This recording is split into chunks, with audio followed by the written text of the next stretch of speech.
What's up, YouTube? It's your boy AA9 Skills, and welcome back to another one of my FIFA 21 Ultimate Team videos. Ladies and gentlemen, no draft challenge today. None of that craziness. Today, it's just me and you sitting down, showcasing the most amazing, the best, the most overpowered, the most insane FIFA account that I've ever had in my entire FIFA career, or just playing FIFA. I've played Ultimate Team since the very first Ultimate Team.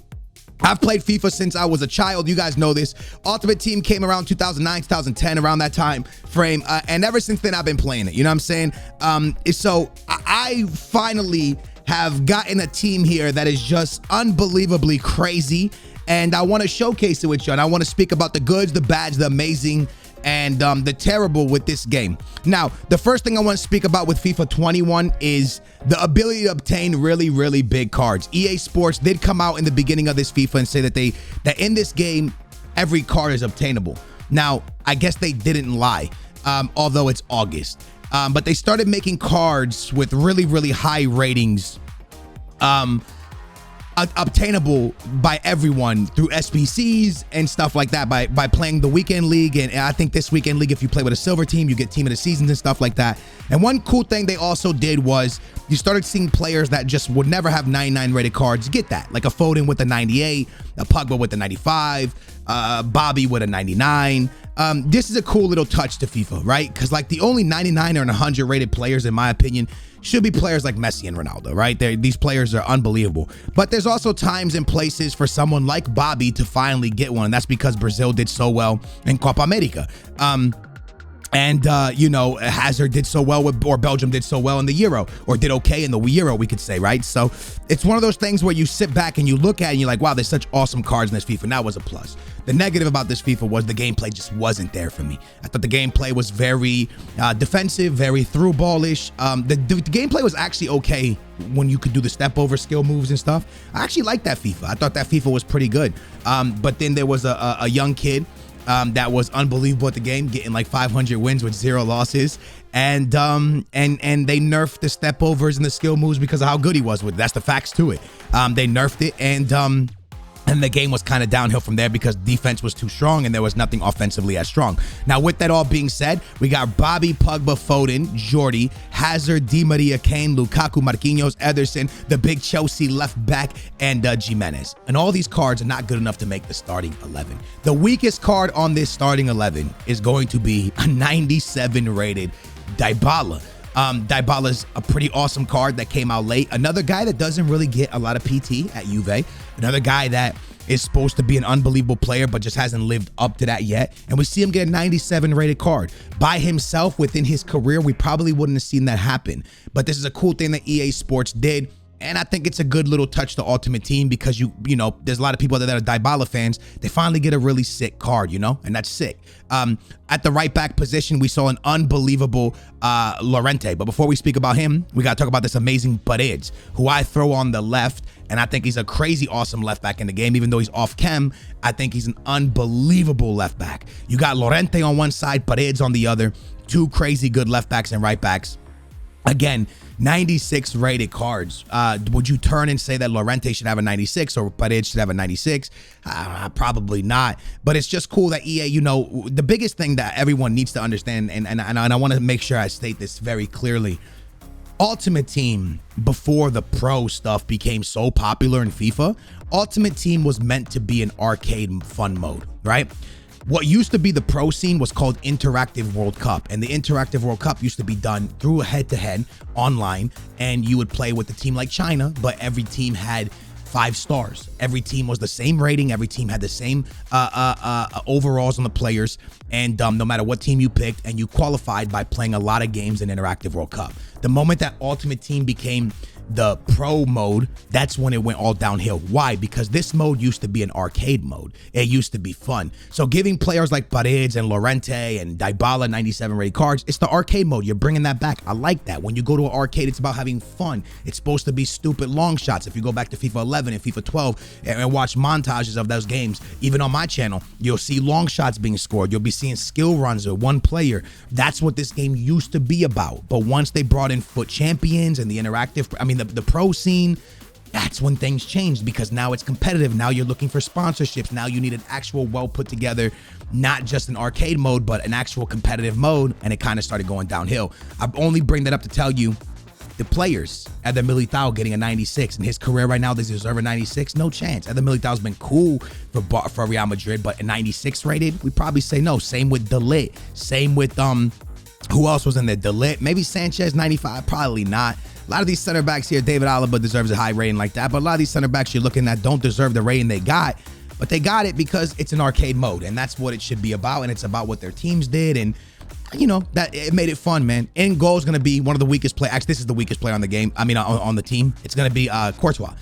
Courtois gives a beautiful link to Sergio Ramos and Eder Militao, allowing them to be on full cam no matter really where I go with it. You got Llorente chilling, which we're going to have to give him a link, and you got Paredes needing a link as well, and that's why you jump up here and you quickly grab a 98 rated Verratti, and now he's on 7. Beautifully done. Verratti's going to line that up so sexy, man. Make sure everything is in great place for us, and the Italian stallion makes it hot. On this side, we need something to make sure Llorente stays high, and that's when you bring in big boy Acuna. Unbelievable. Acuna's card this year has been just a fantastic card to play with. 57 games played, 5-star skill, a 5-star weak foot. You know, again, another guy that, does he deserve a 90 or 98 rated card? Probably not, but Argentina won Copa America, so because of that, boom. And like I said, stuff like this is cool. We all know, me, you, and everybody that watches football know that this is probably one of the worst football years Hazard has had. After leaving Chelsea, went to Madrid, and it hasn't been great for him, right? But he's still got a 98 rated card. Why? Because of Belgium. And like I said, things like this is an arcadey feel to the game, and it makes the game dope, you know? Had this been Euro 2016 when Portugal won it, was that 16? I think it was. Was it 16 when they won it? I think it was 16. Was it 16 or 14? 16, I think. Either way, Eder would have got a stupid high rated card because Eder scored that crazy card against goal against France. Imagine if you got a 98 Eder, you know, a guy that would probably never get a 98, but he could have. Again, it's just a cool little touch that EA Sports has done for this FIFA that's never been seen before. And again, I keep saying it, but the arcadey feel, that's what Ultimate Team is built on. I hope that's what they get back to in FIFA 22. Neymar, Verratti, done. You ain't got to worry about nothing else there. If you really want to, I could throw Marquinhos in. Marquinhos does the same damage as Verratti, no problem. It's whoever you feel the most comfortable with. Then you go to the right wing position. That's when you get the Argentinian, the last 99 rated Messi Barcelona card. That's crazy to say. Honestly, I wish I could like print this out and keep it to say that we have that, you know what I'm saying? Because that's it. There's no more. There's no more Barcelona 99 rated cards. Maybe a long time from now when they do flashbacks after he retires, but he'll just be an icon card that would say Barcelona. We're not going to see this no more. His name, that flag, that face beside that badge, no more in Ultimate Team, which is just crazy to think, but that's the way it is, man. And then we got the last card, 99 rated Cristiano Big Boy Ronaldo. Guys, that is the starting 11. It is a 197. It is an unbelievable team. Messi, Ronaldo, Dybala, Verratti, Acuna, Eder Militao, Paredes, Sergio Ramos, Courtois, Llorente. With these bench players, but more importantly, we're not done with the account. I want to show you what else is on it, bro. You got a Benzema, a Gomez, another Messi from way back in the day. You got Salito and Jorginho and Kimmich, and your guys, this is the biggest Ultimate Team account that I've ever had. And the crazy thing is when these cards all started coming out, I stopped wasting money. I would say I probably stopped wasting a lot of money on this game probably around this early team of the season. I didn't really mess around and waste too much money on the game anymore, but we already had wasted money, you know what I'm saying? I'm not saying we didn't. Big boy Vieira, I forgot we even had him, bro. Look at Vieira, bro.